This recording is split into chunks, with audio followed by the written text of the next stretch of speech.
နောက်ပိုင်းကတော့ပို့ပြီးအကျန်းခံပါတယ်။ကြားမှာကြတော့ကျွန်တော်ကအဲ့ဒီဖောက်ကောစက်ပေါင်တန်းကောဘယ်လိုဝင်ရိုးက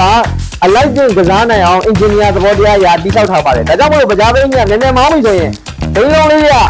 ဒီဘက်ကိုနည်းနည်းလေးကားပြီးတော့ဝတ်တော်ပါတယ်။အဲ့တော့မြေပြင်ကုတ်တရားကောင်းတယ်မညီညာတဲ့မျက်နှာပြင်တွေမှာဆိုရင်လည်းဖောက်တယ်မကောက်ဘူးချိတ်ဆက်တဲ့နေရာတွေကပါနှစ်ဖက်လုံးအလိုက်တင်ကစားနိုင်ပါတယ်ဒါကြောင့်မို့လို့ပို့ပြီးတော့မှထင်ရမှုရှိပါတယ်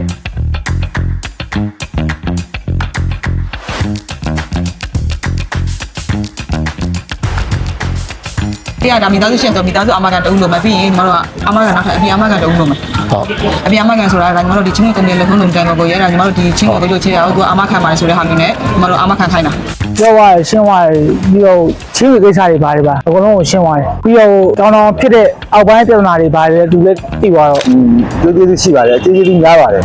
များပါဆိုတော့ကိုမသိတဲ့ချက်လက်လေးတွေသိရတယ်နည်းနည်းမောင်းရဲပါတယ် ဘယ်လိုတက်ရောက်ဖြစ်တဲ့အကြောင်းလေးက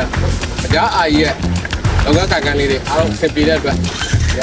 အားလုံးတက်ရောက်အားပေးမသိတာလေးတွေအားလုံးသိသွားတယ်ဒီမကျေတာလေးတွေအားလုံးအမျိုးကျေသွားတယ်ပေါ့